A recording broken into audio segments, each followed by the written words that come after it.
Welcome to the Enterprise Thought Leadership Podcast, where we explore the latest in enterprise trends, tech, and strategy with the top leaders shaping the future.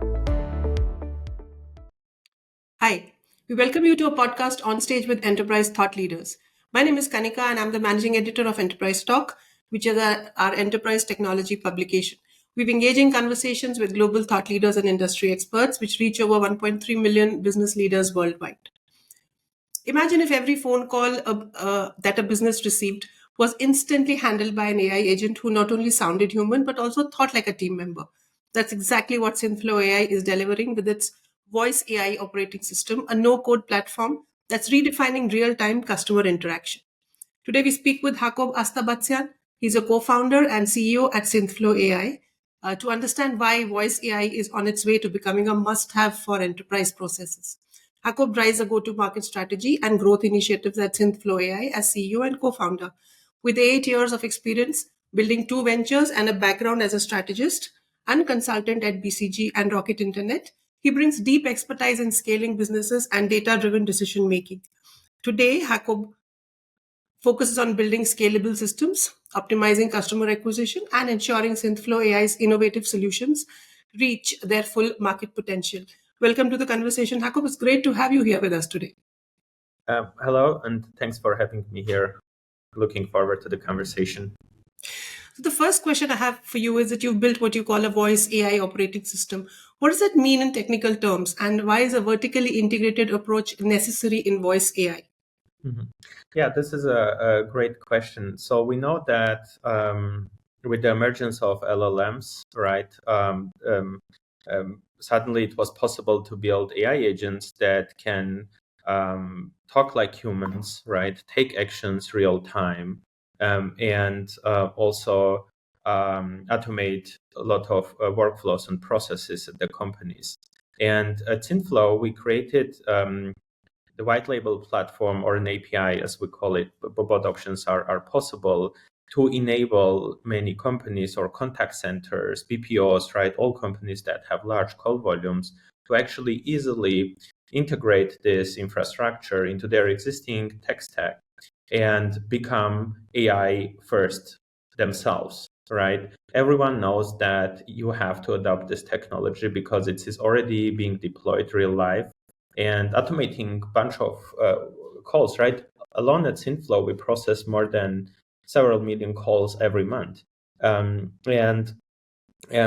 we created this API so that all companies can actually quickly become AI first themselves, own this tech in-house without having to invest huge amounts of money and hire like large headcounts to actually build it in-house, because this is complicated. So, why do you think it's that a vertically integrated approach was necessary for this voice AI? Any ideas on that? Yeah, so I think that the idea here is that you have to you have different tech stack in different situations, right? And some companies use different CRMs, different telephony systems, right? And bunch of other tools, and making that possible, like to quickly and easily integrate this into their existing tech stack for the companies was the key here. That was probably one of the hardest parts, right? And you have to create this versatile platform so that when companies integrate this into their tech stack, take the API, they can easily in-house, right, launch thousands of agents without having to come back and iterate on every small change like it used to be in the past, right? Many companies use these black box solutions where they had to go back to the company for every small change, huge dependency basically on large headcount to make small changes. But right now it's completely democratized with the type of platform like Synthflow, where you can easily, with a couple of in-house professionals, actually iterate and launch actually hundreds and thousands of agents very quickly. So there's another question which comes to mind, Hakob. It is not part of our list, but I still wanted to know, just out of curiosity, what do you do when your customers have legacy systems and platforms that they work on? So are you able to integrate AI tools on those as well? Yes. With every customer that we work with, we deploy forward deployed engineers. who are specialized on integrations. So we integrate with most telephony systems. We integrate, and for most of them, I would say the most common ones, we also have native integrations, which means actually integration is very fast. There is not much work to be done there, right? Um, and even with the legacy tech, right? If we don't have a native integration, our forward deployed engineers do integration with an API and make it work for the customers. Right. But voice AI is considered one of the most technically challenging frontiers in AI. From your experience, what are the biggest engineering challenges that you can face in real-time voice processing? Yes, that is a very good question. Voice AI actually turned out to be like way more complicated than, let's say, other mediums of communication, right? Like, let's say, text and chatbots.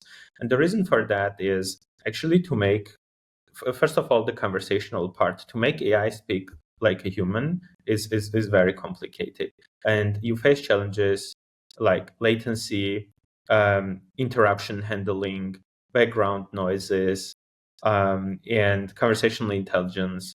And there's a wide array of challenges that need to be solved to make this actually human-like. And these things, and additionally, these things become even more more difficult actually to maintain on scale. Let's say it's easier to create a demo, but processing hundreds of thousands of calls for a company, for a customer, you have to ensure that 99.9 and more uptime guarantees, right? You have to ensure that the latency is great, sub 500 milliseconds. You have to ensure that AI handles these conversations properly. And that is a very big challenge that comes with a lot of investment, but also with a lot of headcount. And the companies like Synthflow, for example, we have raised more than 30 million up to date.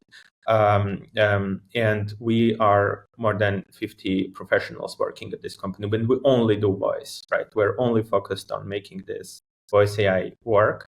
And that already exemplifies how much investment has to go actually into this technology to make it work. And the second part, like after the conversational part, is actually reliability in terms of taking actions, right?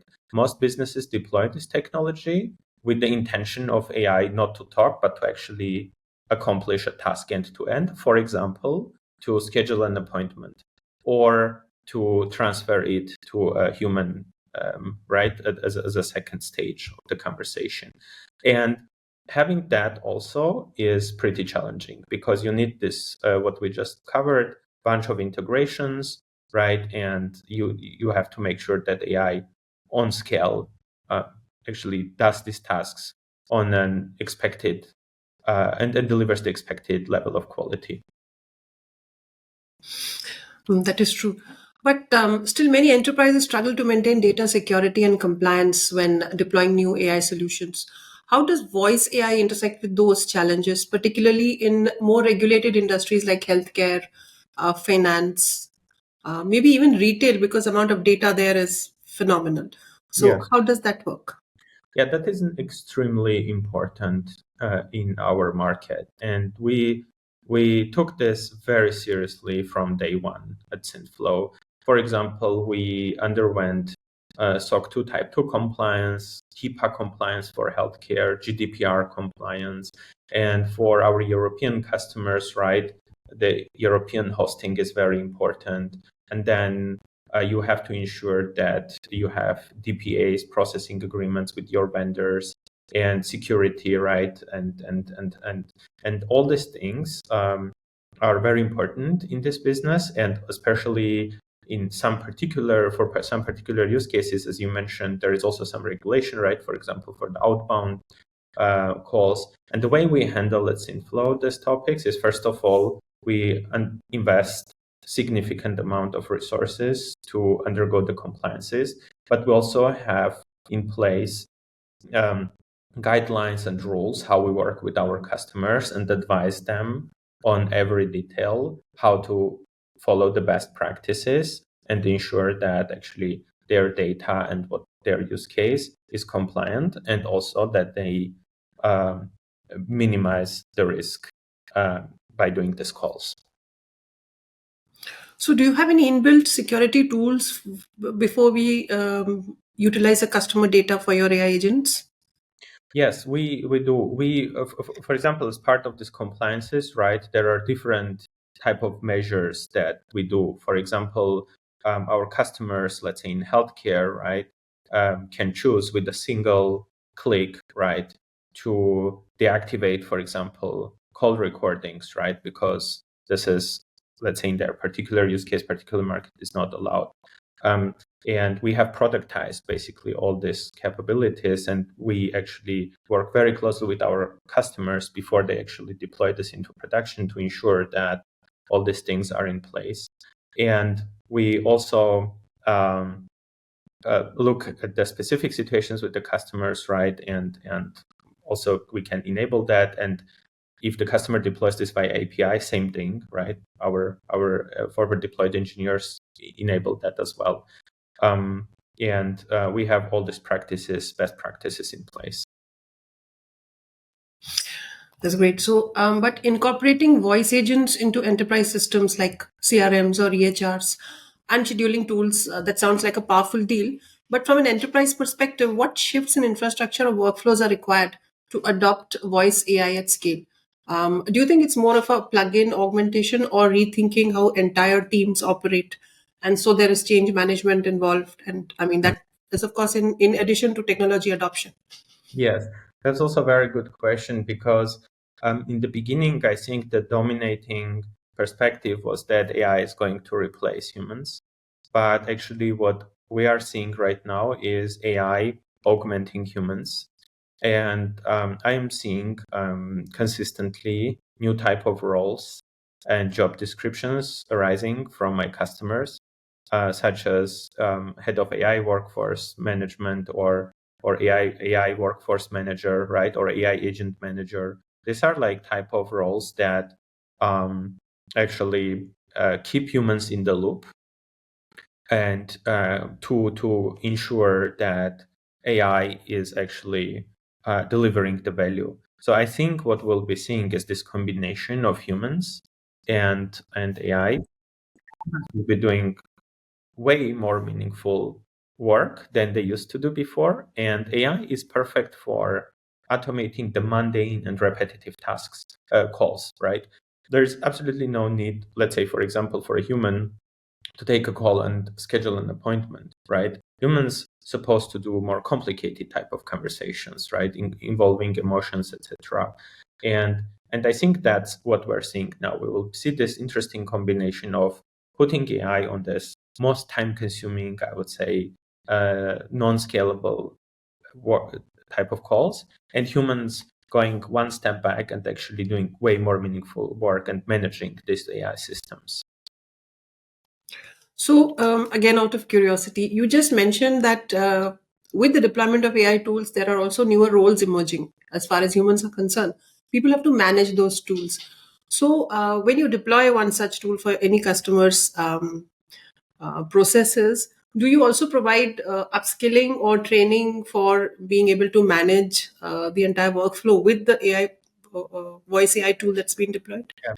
I think the beauty of Synthflow is that you don't actually need that. We built this no-code layer at Synthflow that makes it extremely easy to deploy the agents. Basically, everything within our platform is drag and drop.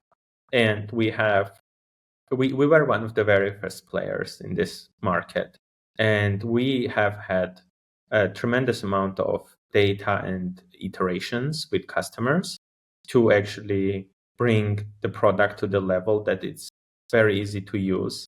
And basically, we work with customers closely at stage 0, basically like deploying this right within the company. But after that, our customers actually manage this entire platform, even like hundreds and thousands of agents, with only few professionals.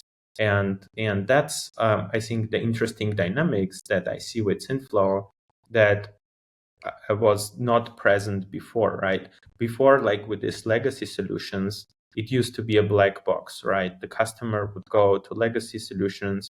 I would say a large amount of consultants will work on this project just to automate a bunch of calls. But then for every iteration or every change, right, this they would have to repeat this costly and time-consuming process again. And with Synthflow, basically completely democratized this. And I think that's the interesting value proposition that we tell to our customers is you take this and you become AI native yourself in-house. That's interesting. Now, one forward-looking question. How will voice AI reshape enterprise operations over the next 3 to 5 years? 3 to 5 years, I think maybe a little long to predict, but maybe in the coming, few quarters or a year, maybe. And what Yeah. industries do you see as the early winners in this shift? Mm-hmm. Yeah, it's certainly hard to predict how this will play out, as we saw like AI is changing so fast. But I think it's easier to predict now than it was 1 year ago, and I think we will be undergoing through stages of change. The first stage is what I mentioned earlier. Is I think there will be like an AI augmenting humans. There will be like a combination of humans and AI agents. Basically, humans will still do some type of calls because AI is very good for in the B2B context is very good for repetitive mundane tasks and particular use cases, but there are still type of conversations that humans have to conduct, and also humans managing AI. But I think over time, if we're looking like 5 to 10 years, AI will, and then we just had today GPT-5 release, right? So, and it's way more intelligent than 4.0. So depending how fast the models improve, right, AI will be able to do more and more sophisticated stuff, both in terms of conversations, but also like following up with an action and orchestrating between different tools and tech stacks.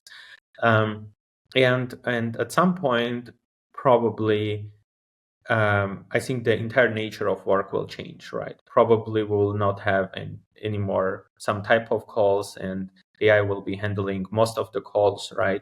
And humans, similarly, as we had as the computers were commercialized, right? Humans started working with computers, and the nature of the work shifted. And I think similar thing will happen in this markets as well. Right. So those were my questions. Did I miss something that you might want to speak about? No, I think as a concluding remark, I would say that what I've been observing so far, being like one of the very first companies to actually build conversational AI based on LLMs, is that one of the biggest challenges that companies face is actually solving the last 5% of the conversational part of the AI, right? It means very low latency, very high quality voices, very high quality of conversational intelligence. So these parts are very hard to solve. And we're seeing like, we're working with publicly listed companies, and we're seeing that best companies actually combine in-house resources with vendors like Synthflow to actually quickly deploy this technology, not to be left behind, right? Because things are happening so fast in this market. And so this part, and another part that I'm seeing is very hard for many companies to solve, is the scalability and the reliability on scale for this technology. I think the infrastructure is very hard to build, like the reliable, and companies should actually think twice before making, because sometimes these decisions are very costly. They are reversible, but they are very costly to reverse, right, before building. And also, and then the last challenge I see with a lot of companies is this technology is evolving so fast. Like, we're deploying basically new features and capabilities every 2-3 weeks out there. And for example, one of the latest things we just deployed is the self-improving agents, right? So now you don't have to go and manually change every time, but the agents improve themselves, right? And keeping up with that pace is also very important. So ideally, you work with a partner that guarantees that you are up to date, right, and have the cutting edge technology. Yeah. So I think that's from my side. So I have to thank you so much for your time, Hakob. It was a very interesting conversation. Thank you for joining us for the Enterprise Thought Leadership Podcast. Please do follow us on social media and subscribe for more ideas and insights. Until next time.